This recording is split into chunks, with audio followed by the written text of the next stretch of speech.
Coucou mes loves, j'espère que vous allez bien. Merci de me rejoindre pour une nouvelle vidéo. Alors pour celle qui vient d'arriver, qui me trouve pour la première fois, je m'appelle Bruna et sur cette chaîne, je partage tout ce qui me passionne, des astuces beauté, cheveux et peau. Je fais des petits chats, je parle des sujets qui peuvent impacter beaucoup de personnes. Alors dans cette vidéo, je vais partager avec vous des astuces d'hygiène intime. Les règles d'hygiène intime que nos mamans auront dû nous apprendre. Parce que ce sont des choses que normalement, quand on est jeune fille, une mère doit apprendre à sa fille. Alors, il faut savoir que l'hygiène intime d'une femme est fondamentale, mes amours. Une femme doit prendre soin de son hygiène intime. Quand tu es propre en bas, quand tu sais que tu es clean en bas, tu portes des vêtements clean, l'hygiène en bas est soignée, tu as confiance en toi. Alors, je vais commencer tout de suite par la première astuce. Alors, mes chéris, quand vous voyez vos règles, quand vos menstruations arrivent, prenez l'habitude d'avoir des sous-vêtements spécialement que vous utilisez pour les menstruations. C'est très important. Ne prenez pas les sous-vêtements que vous portez au quotidien pour aller au boulot, pour faire vos sorties et vous utilisez les mêmes sous-vêtements pour vos menstruations. Ceci pour deux raisons. Déjà, la première raison, c'est que généralement, quand on a nos menstruations et tout, parfois ça arrive même quand on met les garnitures d'avoir certaines fuites. Donc parfois, tu peux mettre les garnitures sur ton slip. Après, quand tu enlèves, tu vois que ça a sali ton slip.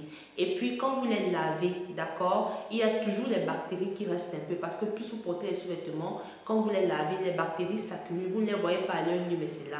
Donc, ce qui fait que quand tu as tes menstruations et que tu laves et tout, les bactéries ne quittent pas directement, d'accord? Et c'est aussi un problème de propreté. Parfois, ces sous-vêtements qui sont tachetés par le sang, c'est surtout quand vous utilisez les sous-vêtements qui sont clairs, blancs et tout, parfois pour enlever la tache, c'est très difficile, ok?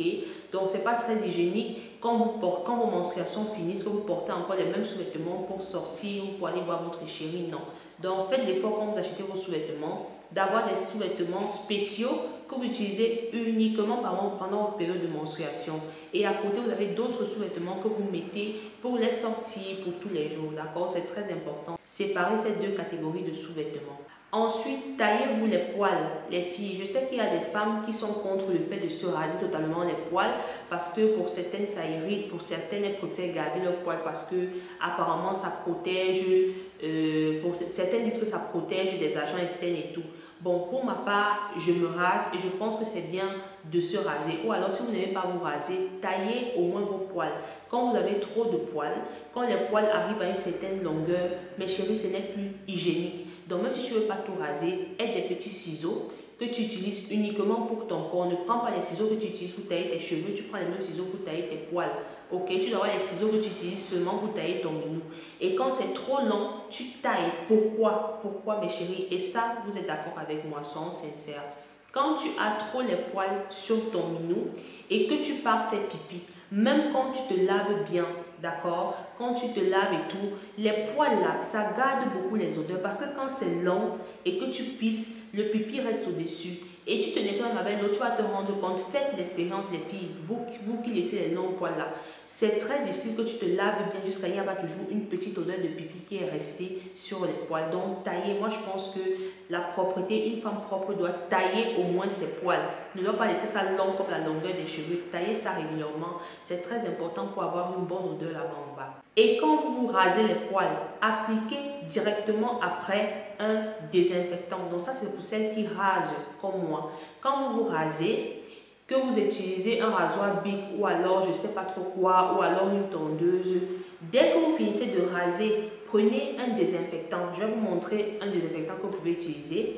J'ai par exemple ce produit-ci. C'est un produit qui est très bien, je l'ai toujours. C'est un produit médical. Donc, c'est un désinfectant non alcoolique et antibactérien. Donc, ce que vous pouvez faire quand vous rasez vos poils, d'accord, pour éviter les irritations, parce que pour certaines personnes qui utilisent par exemple les rasoirs Bic, quand vous finissez de vous raser, il y a les boutons qui sortent.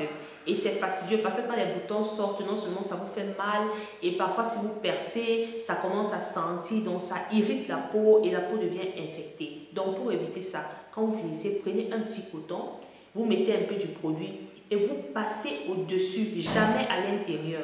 Vous passez au-dessus sur les parties que vous allez raser. Vous allez voir que quand vous passez ça, ça va empêcher que les boutons irritation ne sortent après. C'est très efficace. Mes chéris, quand vous partez, quand vous sortez de chez vous, vous arrivez quelque part, vous avez envie de faire vos besoins. Personnellement, je ne recommande pas de faire ces besoins dehors, mais parfois le besoin de pipi, c'est un besoin qu'on ne retient pas. Je n'aime pas faire mes besoins parfois à l'extérieur parce que je n'aime pas en fait, c'est pas hygiénique. Mais parfois, vous avez envie de pisser. Donc, quand vous arrivez dans les toilettes publiques, que ça soit chez quelqu'un à qui vous êtes allé rendre visite, que ce soit dans les toilettes publiques, dans les supermarchés et tout, ayez toujours un désinfectant comme ce que je vous ai montré. Ayez toujours ça dans votre sac. Je ne parle pas des gels mains. Le gel main, c'est un désinfectant autre. Là, c'est en gel. Mais vous devez avoir un désinfectant liquide. D'accord? Comme ça. Ça, c'est liquide. Vous ouvrez ça. Vous mettez quelques gouttes sur le pot avant de vous mettre de beaucoup pisser. Croyez-moi, c'est important. Il y a beaucoup d'infections qu'on prend dans les toilettes publiques parce qu'on ne connaît pas l'hygiène des gens. Chacun vient avec son hygiène. Il y a des gens qui se lavent même pas. Je vous dis, il y a des gens qui se lavent une fois par semaine. Donc, imagine que quelqu'un comme ça passe et fait pipi ou fait ses besoins avant que toi tu ne passes. Donc, parfois, les petites démangeaisons, irritations que vous avez, c'est les toilettes publiques que vous utilisez. Et quand vous allez dans les toilettes publiques, mes chéris, quand vous utilisez les toilettes publiques, quand vous voulez vous asseoir, mettez toujours, après avoir appliqué un désinfectant comme ça, d'accord, vous essuyez et vous mettez du papier hygiénique avant de vous mettre debout, de vous asseoir. C'est très important. Ça, c'est la propreté. Ne partez pas porter les saletés que les gens marchent avec partout. Quand vous êtes aux toilettes et que vous avez fini de faire vos besoins, nettoyez vos parties intimes du devant vers le derrière, de l'avant vers l'arrière. On ne parle jamais de la partie anale en montant vers la partie génitale parce que les bactéries qui sont sur la partie anale ne sont pas les mêmes bactéries qui sont sur la partie génitale. Donc, si vous nettoyez vos parties intimes de l'avant vers l'arrière, du derrière vers le devant, vous courez le risque d'avoir des infections sur votre minou. Ça vaut même pour les hommes aussi. On ne nettoie jamais de l'arrière vers l'avant. Donc, nettoyez toujours d'abord votre minou, ensuite vous nettoyez après et vous changez le côté, vous changez le papier hygiénique. Vous n'êtes même pas obligé d'utiliser le même papier, vous changez le côté. D'accord? C'est très important parce que sur notre corps, on a différentes bactéries en fonction des parties. Les bactéries ne sont pas les mêmes. Et quand vous nettoyez de l'arrière à l'avant, vous créez un déséquilibre au niveau de votre flore vaginale. Quand vous finissez de faire vos besoins, mes chéris, mes petites sœurs là, ne vous limitez pas au papier hygiénique. C'est quelque chose que je ne comprends pas. Il y a des gens qui arrivent à la douche, ils font leurs besoins, ils font pipi ou je ne sais pas pourquoi et tout. Et ils prennent le papier hygiénique, ils se nettoient et ils pensent qu'ils sont propres. Non, vous êtes sale. Vous êtes sale. Si vous utilisez le papier hygiénique, après avoir utilisé le papier hygiénique, nettoyez-vous avec de l'eau. Ma chérie, même si tu pisses 5 fois par jour, lave ton vagin avec l'eau. Lave ton vagin avec l'eau, ma chérie. Une femme doit être propre. Tu n'entres pas à la douche, tu fais pipi et tu prends le papier hygiénique, tu te nettoies, tu crois que tu es propre. Non, il y a les odeurs. Selon toi, les odeurs là, le papier hygiénique enlève ça. Non, le papier hygiénique n'enlève pas les odeurs. Donc, si tu utilises le papier hygiénique, tu prends de l'eau. Les bidets sont faits pour ça. Les douches qui ont les bidets, c'est fait pour ça. Si ta douche n'a pas le bidet, ma chérie, va dans la douche normale. D'accord? Tu t'accroupis, tu prends l'eau et tu te laves le vagin. C'est ce que nos mamans africaines nous ont appris. On se lave le vagin avec l'eau, pas avec le papier hygiénique. Pour les personnes qui utilisent le papier hygiénique, vous allez vous rendre compte que parfois même, quand vous utilisez le papier hygiénique et tout, quand vous vous nettoyez, parfois même il y a les débris qui restent encore sur vos parties intimes et c'est moche à voir. Donc, utilisez l'eau pour enlever tout ça. Et quand vous finissez de vous nettoyer avec de l'eau, séchez bien, d'accord? Ou alors, si possible, si votre caleçon était mouillé, changez de caleçon parce que c'est très important que la partie intime reste sèche. Pourquoi? Parce que les bactéries se développent en environnement aqueux.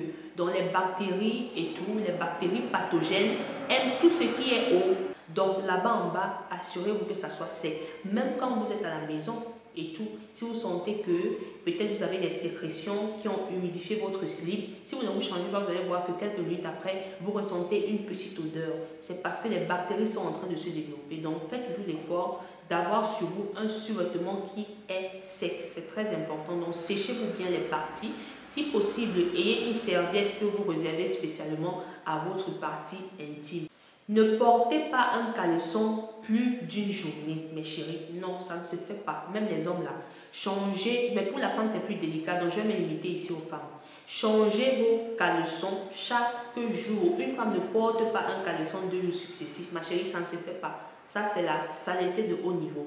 Donc, si tu mets un slip aujourd'hui, assure-toi que le même slip, tu ne mets plus le lendemain, même si ce n'est pas sale. Généralement, c'est sale parce que la femme a toujours quelques petites sécrétions. D'accord? Donc, assure-toi que tu ne mets pas le même slip le lendemain. Et si possible, même change les slips au cours de la journée. Normalement, en journée, tu dois porter au moins 2 slips. Donc, tu mets un le matin et après le soir, tu remets un autre. En parlant de slips, mes chéris, moi, je vous recommande d'avoir plusieurs slips. Achetez beaucoup de slips, mes chéris. Ça n'a pas besoin d'être cher. Vous n'avez pas besoin d'acheter les caleçons de marque. Surtout quand vous êtes à la maison et tout, même si c'est chez les Chinois, ils ont les petits slips là et tout qui sont en coton. L'important c'est que ça soit en coton. Surtout quand il s'agit des caleçons que vous mettez pour rester à la maison pour faire vos tâches quotidiennes. Il faut que ce soit en coton parce que le coton c'est un tissu qui s'adapte bien à notre minou, d'accord? Ça ne l'irrite pas et tout. Le coton c'est un tissu qui transpire, je vais dire en fait qui respire en fait. C'est un tissu qui est très hygiénique et tout. Donc ayez beaucoup de slips. Si vous avez la possibilité, achetez les slips régulièrement, d'accord?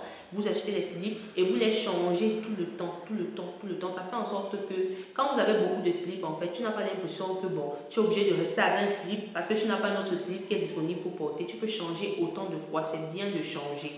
Quand vous voulez laver vos caleçons, ma chérie, lavez vos caleçons séparément. Voilà, je dis quoi, quand tu fais ton jour de lavage de tes vêtements, ne mélange pas les vêtements que tu mets sur toi avec tes slips. Parce que les vêtements qu'on porte sur nous, on va dehors, la poussière entre en contact, les gens touchent, on fait ceci, on transpire, voilà. Donc, il y a des bactéries dans l'air, dans la terre, on vit avec les bactéries. Et les bactéries ne sont pas les mêmes, je répète. Donc, tu dois avoir un seau. Nos mamans faisaient toujours comme ça. Regardez bien, les filles qui ont grandi en Afrique là. Nos mamans avaient toujours leur petit seau là, parfois où elles lavaient leurs sous-vêtements. Tu dois avoir ton petit seau, que quand tes sous-vêtements sont sales, si tu es le genre qui entasse tes sous-vêtements avant de laver, tu as un endroit où tu entasses, après tu laves. Si tu es le genre qui lave directement, tu laves directement. Ne mélange jamais dans un même seau ou alors dans la machine à laver tes sous-vêtements et tes habits. Non, c'est pas bon. En termes d'odeur, mes chéris, est-ce que vous savez que l'alimentation et l'hygiène de vie a un grand impact sur la santé de notre peau? Les aliments que vous mangez, ne négligez pas ça. Il y a un adage qui dit que les femmes végétariennes sentent bon en bas. Je pense que ce n'est pas faux. Je ne suis pas végétarienne, mais quand je m'imagine un peu, j'essaie un peu de voir la logique derrière, je comprends. Pourquoi? Parce que si une personne consomme beaucoup de fruits, de légumes, ne mange que ça, clairement, elle aura une bonne odeur vaginale, surtout si elle a une bonne hygiène aussi. Parce que les aliments qu'on mange là, il y a des aliments qui donnent une très forte odeur corporelle. L'alcool. Évitez de boire beaucoup d'alcool si vous voulez sentir bon en bas. La viande rouge. Manger trop de viande aussi, c'est pas bon.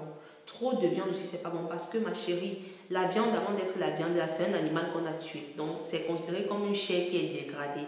Donc, manger trop de viande aussi, trop de viande rouge, ce n'est pas bon. Mangez plus le poisson. Les produits laitiers aussi, évitez de manger trop de produits laitiers. C'est des choses que quand vous mangez, après ça va, ça vous donne les odeurs, que ce soit au niveau de la transpiration, même aussi de votre midou. Les femmes qui sentent parfois trop mal en bas là, hormis l'hygiène, c'est les femmes qui mangent mal. Elles ne mangent pas bien, elles mangent trop les trucs qui ont les odeurs fortes et ça se manifeste dans le midou. Je vois parfois certaines femmes recommandent d'utiliser les savons avec les parfums nécessaires. Ma chérie, quand tu utilises le gel intime, si tu aimes les gels intimes, le gel intime doit être le plus simple possible. Évitez si possible les gels intimes, les savons intimes qui ont trop de parfums forts. Parce que le parfum généralement contient une certaine quantité d'alcool. Et l'alcool ne doit pas toucher l'intérieur de ton vagin, ça va aller déséquilibrer la flore.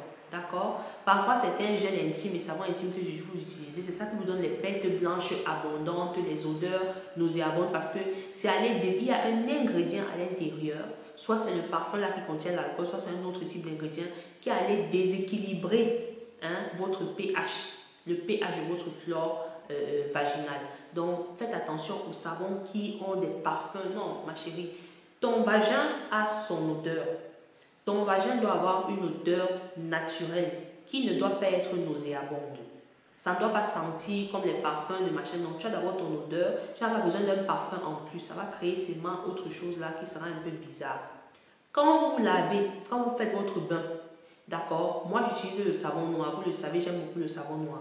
Quand tu te laves, ma chérie, tout ce que tu utilises ton corps pour te laver, les gommages, les savons et tout ça, ça ne doit pas toucher l'intérieur de ton vagin. Tu peux laver le dessus Évitez que les savons, gommages et tout n'entrent en contact avec l'intérieur. Ça entraîne, comme j'ai dit précédemment, le déséquilibrage de votre flore vaginale. Ça crée des picotements, des démangeaisons, des malaises et tout. Évitez ça parce que généralement les savons du corps ne sont pas adaptés au pH du vagin. Notre vagin à l'intérieur a un pH qui est différent de celui de notre peau. Donc notre peau du corps peut supporter certains produits, mais pas notre vagin. Donc évitez que ça ne touche. Quand vous sortez de chez vous, mes chéris, dans votre sac à main, j'ai fait une vidéo où je parlais de ce qu'une femme doit toujours avoir dans son sac. Allez chercher la vidéo sur ma chaîne. C'est une vidéo qui est importante. Dans le sac d'une femme, comme j'ai cité tout à l'heure, il y a ça. Vous devez toujours avoir ça, de l'alcool, au cas où vous avez envie d'aller faire vos besoins pour nettoyer le pot avant de vous positionner.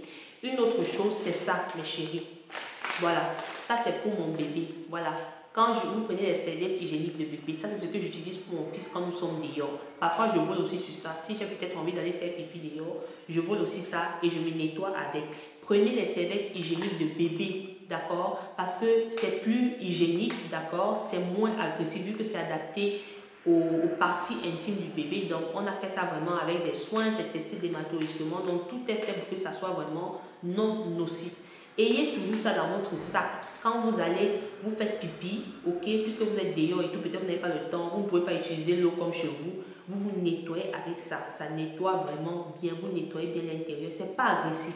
Vraiment, j'ai testé, c'est pas agressif. Pour bébé, je répète, pour bébé n'est pas agressif. Si vous partez prendre un autre type de serviette hygiénique et ça vous irrite là-bas, ça vous régale. Prenez pour les bébés. Mes chéris, j'ai parlé tout à l'heure d'acheter beaucoup de sous-vêtements. Voilà, l'astuce aussi, c'est de remplacer vos vêtements régulièrement, généralement 3 à 6 mois. Vous pouvez faire chaque 3 mois ou chaque 6 mois. Ayez beaucoup de sous-vêtements, changez-les. Pourquoi? Parce que ne faites pas le genre de porter un sous-vêtement un an. Non, ma chérie, c'est pas bon. Parce que déjà, ça c'est daté. Les sous-vêtements, c'est l'une des choses qui se gâtent le plus. Parce qu'on porte tout le temps. Après, le fil sort. Après, il y a des taches. Ça se déchire, ça se pince. Voilà, c'est pas bien de porter les sous-vêtements pincés, déchirés. Non, non, non. Voilà. Pourquoi vous devez changer régulièrement? Parce que quand vous lavez vos sous-vêtements là, vous les portez tout le temps, vous les lavez, vous les portez tout le temps, vous les lavez et tout, ça sèche et tout. Au fur et à mesure, ces lavages-là répétitifs, ces lavages, le fait que ça se salisse de façon répétitive, au fur et à mesure que les mois passent, les bactéries s'accumulent, ça crée une surcharge en fait. Vous ne voyez pas à l'œil, mais c'est là. Donc c'est la raison pour laquelle vous devez changer régulièrement vos sous-vêtements. Porter les sous-vêtements qui ont trop vieilli, c'est pas bon pour votre hygiène intime. Faites l'effort. Si vous n'avez pas les moyens, vous n'êtes pas obligé d'acheter les sous-vêtements chers. Prenez les sous-vêtements en coton chez les magasins chinois et tout, asiatiques, qui coûtent 1 euro et tout. Vous mixez avec les sous-vêtements chers. Voilà. Vous n'avez pas besoin d'avoir un gros budget pour ça. Donc, changez régulièrement de 3 à 6 mois. Chaque 3 mois, chaque 6 mois, en fonction de votre budget, changez vos sous-vêtements, mes chéris. Ce n'est pas normal qu'une femme porte un sous-vêtement, te dise qu'elle a un sous-vêtement qu'elle porte depuis 2 ans. Ma chérie, ce n'est pas normal. Ce n'est pas normal, maman. Tu dois changer ça régulièrement. Voilà. Autre astuce, dernière astuce pendant les menstruations, quand tu vois tes règles, ma chérie, tu dois changer la garniture. Tu dois porter au moins 2 garnitures par jour en fonction de l'intensité de ton flux. Maman, une femme ne met pas une garniture du matin au soir. Non, mes chéris, mes petites soeurs, vous qui m'écoutez là, ça c'est les choses que vos mamans doivent vous dire. Quand tu vois tes règles, au moins 2 garnitures par jour, tu dois mettre sur toi. Quand tu as un flux abondant, tu changes même 3 fois. Faites l'expérience. Si tu gardes une garniture sur toi du matin au soir, ou alors si tu as un flux abondant et que tu ne changes pas, ma chérie, quand tu vas aux toilettes pour faire pipi, l'odeur qui sort là, d'accord? Parce que le sang s'est accumulé. Et parfois, quand une femme n'a pas une bonne hygiène intime et tout, quand elle a les menstruations ou quand elle mange mal, ça augmente l'odeur des menstruations. Parce que toutes les femmes n'ont pas les règles qui sentent mal. Mais généralement, c'est dû à la mauvaise hygiène. Peut-être tu as mangé quelque chose qui te donne une mauvaise odeur. Et quand tu saignes, ça augmente l'odeur là. Donc, matin, la garniture que tu mets le matin, essaie de la changer à midi si ton flux est abondant. Le soir, tu dois changer chaque régulièrement. Tu dois changer ça régulièrement. Les garnitures ne coûtent rien. Ça ne coûte rien au supermarché. Donc, changez-les, mes chéris, s'il vous plaît. Donc, voilà un peu ces règles d'hygiène intime qui sont fondamentales pour les petites soeurs et même pour les adultes qui m'écoutent parce qu'on apprend tous les jours, on ne connaît pas tout. Donc, j'espère que cette vidéo vous a édifié et vous aidera à avoir une belle hygiène intime. D'accord? Donc, voilà, je vous remercie d'avoir regardé la vidéo et on se donne rendez-vous dans la prochaine vidéo.